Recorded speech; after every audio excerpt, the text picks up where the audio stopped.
Hey guys, this is the third and final segment of the F56 Mini Cooper S build series, in which we've had a budget of $3,000 to turn this cutie into the perfect daily driver. In this episode, we'll go ahead and spend some money and lots of elbow grease into making some aesthetic upgrades. Let's go!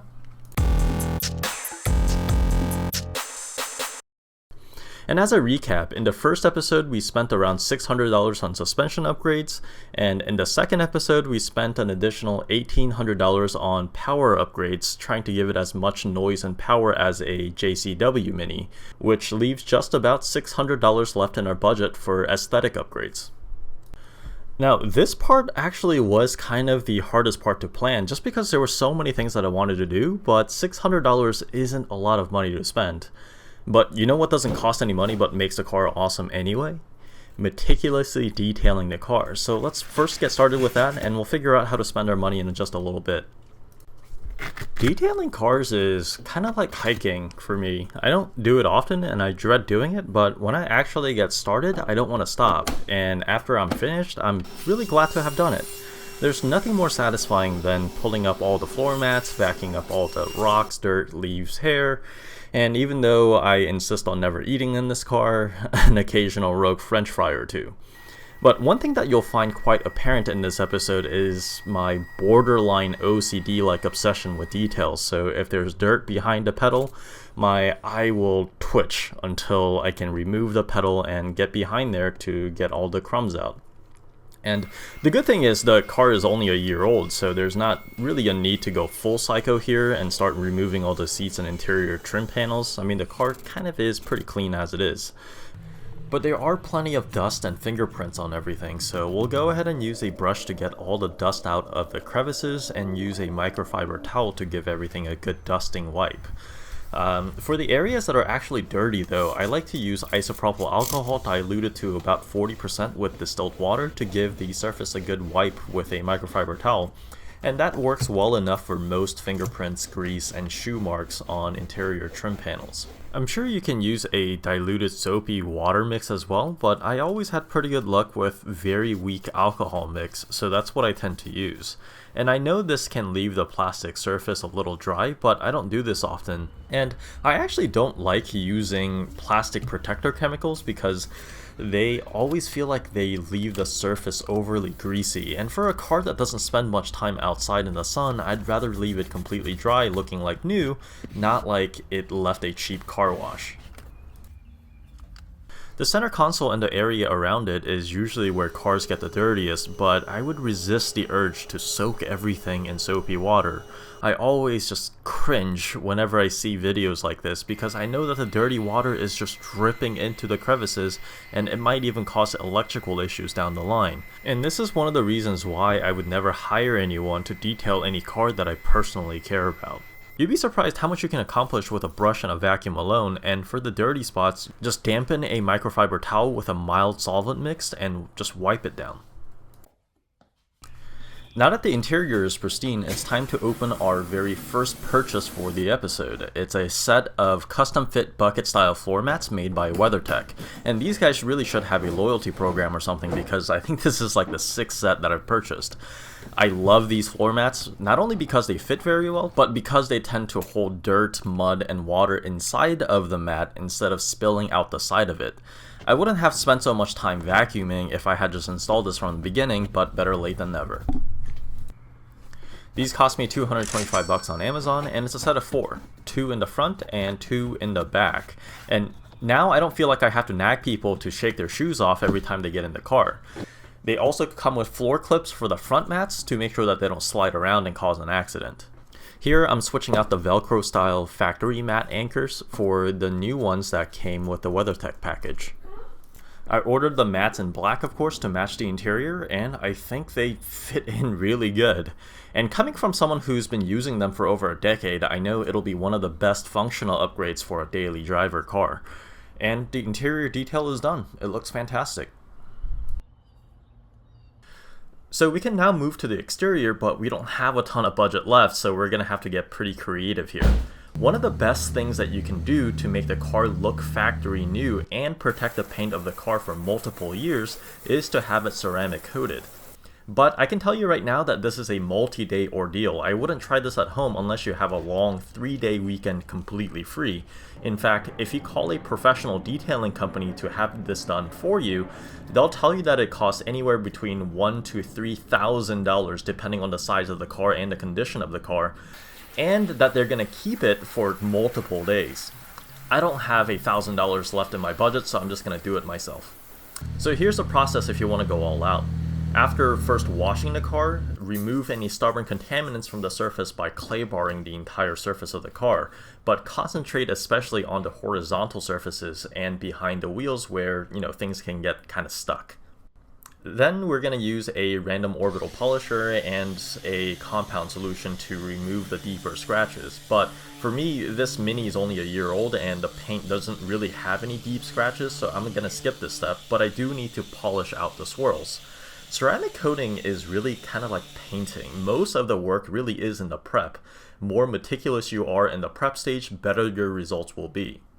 Now you need to wash the car again to get all of the grease off the car, and I'm using Dawn dish soap because I want the paint completely stripped of all the oils, and then we're gonna wait for the car to completely dry for a full day.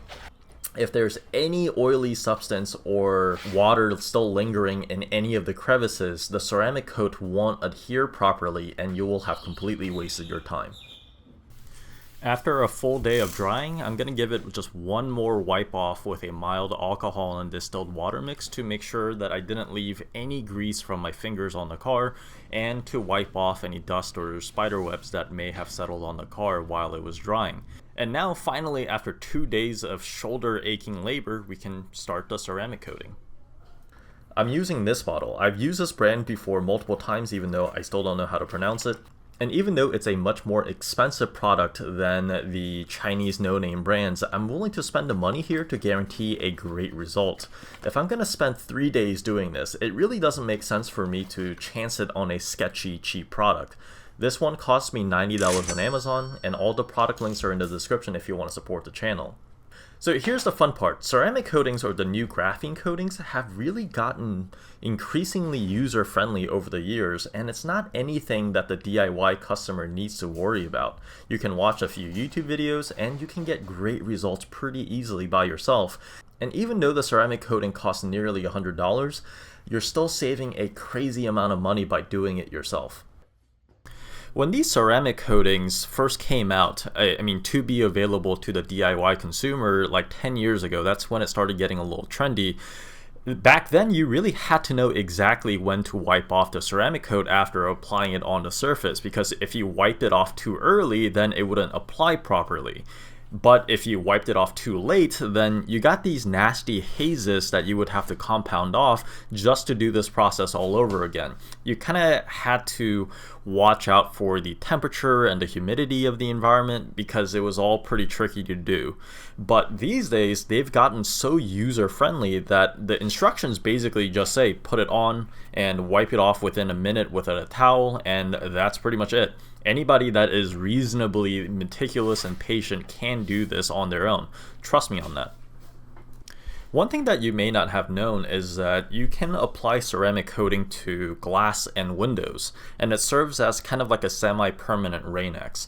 The rainwater just will not stick to the windows and it'll just roll off, which is super nice, especially for side mirrors. But if you do apply it to the windshield, the wipers will eventually rub it off the glass, but it will still last for months, if not, a full year, way longer than Rain-X ever would. And the cool thing is, since the water beads off the glass so easily now, I usually don't even have to use the wipers anymore unless it's a heavy rain, and not having to use the wipers all the time, makes the ceramic coat last even longer. So after I went over every inch of paint and glass on the car, I gave it 8 hours to cure before applying a second coat.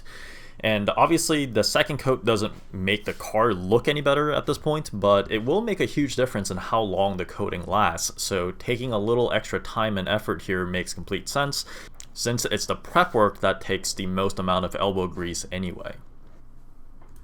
And after that, we're going to give it 24 hours in the garage for the coating to completely cure before driving it outside, and the car just looks so shiny and so amazing. I would say it looks even better now than when it was sitting at the dealership. But, you know, it's a white car, so it's not as dramatic on video as darker paint would be, but, you know, in person it just looks amazing. And it feels even better knowing that I don't have to wax this car ever again for a few years at the least, since, you know, I double coated it and it's garage kept for the most part. Okay, you might see something interesting in the video right here though, something weird going on with the kind of the window belt trim that goes around the car. Let me explain what happened. So one thing that always bothered me about how this car looks is this chrome shiny belt trim that goes around the entire car right below the windows. And the car has blacked out trim everywhere else, like around the headlights, grille, and even the badges, but for some reason they left this chrome trim that looks really out of place. So I was thinking about what to do about this. One thing that I could have done is mask it off and spray paint it, probably with something like Plasti dip so it's removable, but that sounded like a whole bunch of effort and I didn't even know if it would look good since it would be hard to perfectly match the glossy black finish of the rest of the trim. And the next thing that I thought might work was using some glossy black vinyl tape. And I'm pretty meticulous, so I thought this might be kind of an easy solution that will also look good. So I bought this roll of tape from Amazon, which cost me about 35 bucks for 3 rolls. And these were 20 feet rolls of tape. So lengthwise, I knew one would be enough on paper, but I figured I was going to mess up a lot since this was my first time doing something like this, so I just ordered 3 of them. And I'm glad I did because this was not easy. I first gave it a go on this curved corner piece, and what made it really difficult is getting the tape to fit perfectly around the curved edges and having to be good enough with a blade to make a very precise cut. My first attempt at this was just atrocious looking, so I decided to peel it off and give it another go. For the second attempt, I realized cutting the tape to shape on the car was really difficult, so I decided to pre-cut the film on the front edge to get the perfect fit, and I actually used a heat gun to make the tape a little bit more compliant forming the curves, which did help out a lot. And the tape isn't exactly the right width, so you do have to use a blade to cut it to size, and then I used a heat gun again to, tap it all down. And the second attempt isn't perfect either, but it does look a lot better, so I decided to try the rest of the car to see if I can get, better and better at doing this. And of course, some of the trim was a lot easier because they're just long and straight, but this whole thing was a lot harder than I thought it would be. I thought you could just slap on a tape and cut it to size, and it is kind of exactly that, but it's nearly impossible to make it look perfect from a close distance. Also, I was getting really nervous about using a blade on the car, especially on multiple attempts, because I think I was possibly cutting into the rubber seals to cut the tape to size. And I really didn't enjoy this process at all. I kind of actually hated doing this. So I finished the first roll of tape, and I didn't get to all the trim because I attempted some of the parts of the trim like 3 times, and I'm really torn at this point on whether I should continue or not. It does look okay from a distance. The tape matches the black glossiness of the other trim decently well, and from more than 10 feet out, it does look pretty factory. The problem is when you stand close to the car and actually pay attention to how the light hits the edges. Either I didn't get the tape to perfectly cover the ends, so you can kind of see the light hit the chrome underneath, or the light is hitting the top edge of the tape kind of irregularly because I didn't perfectly form it where the chrome meets the rubber.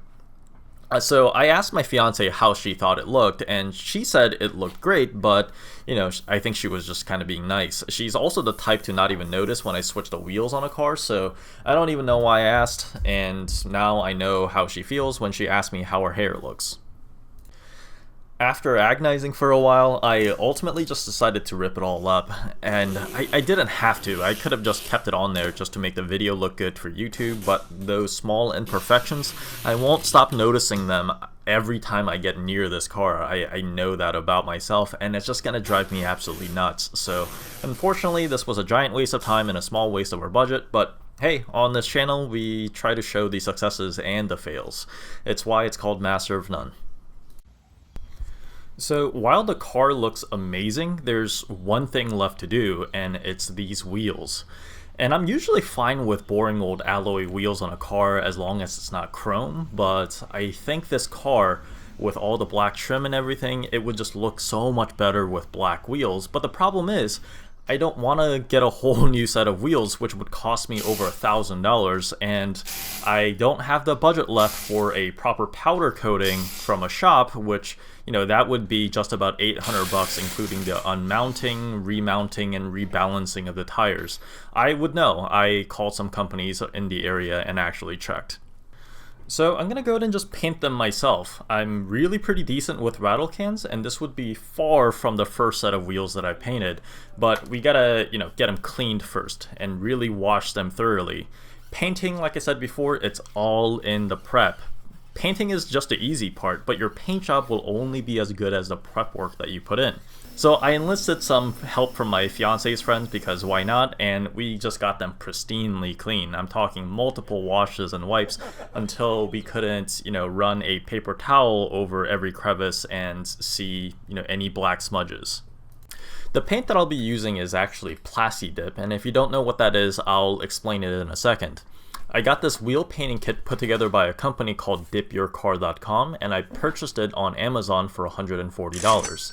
It's a nice little kit with 5 rattle cans of matte black Plasti dip paint, and I also bought some brake dust remover solution that should be compatible with Plasti dip for later maintenance. So what is Plasti dip? It is paint that is peelable. It's like a rubber coating that was originally developed to provide a grippy, protective coating on tools.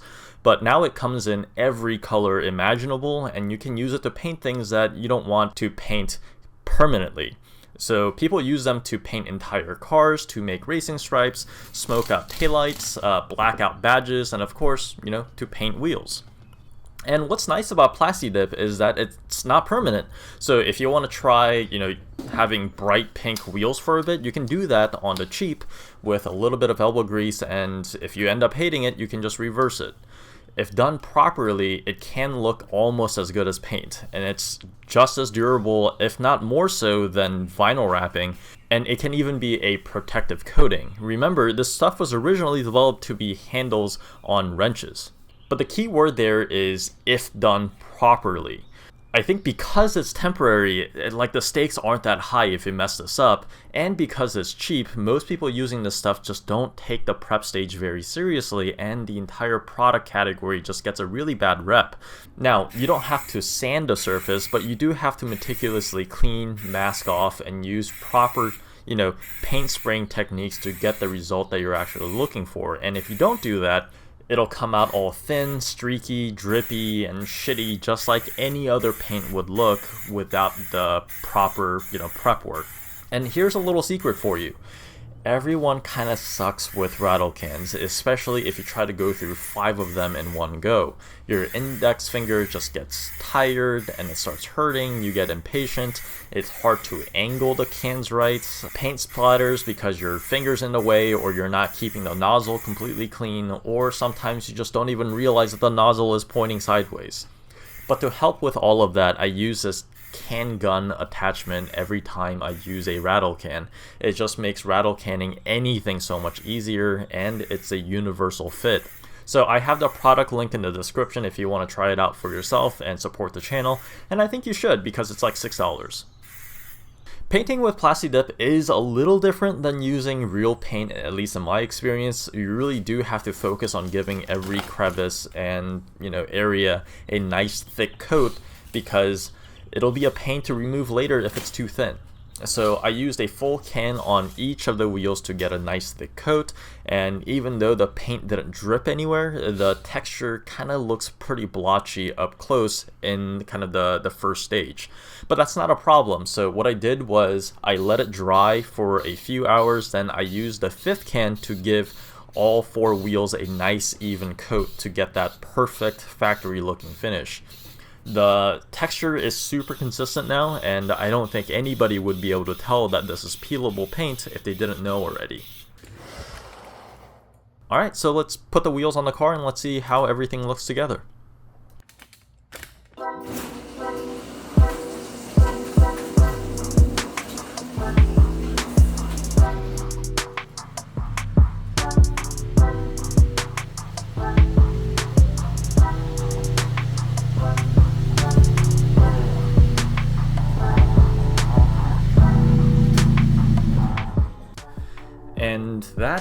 basically concludes this Mini Cooper build series. I'm really happy with how everything turned out. I think we did a pretty decent job of spending the $3,000 in a way that, that I'll be able to just appreciate it on a daily basis. I also just really enjoyed making this series. I love chatting with you guys in the comment section and being able to share my experience with you all. But if you enjoyed this series or found anything to be helpful to you, please do me a favor and just like and subscribe or leave a comment. I won't ever ask for anything more than that, and given that I'm still a very small YouTuber, a little bit of engagement just goes a really long way to encouraging me to continue making content.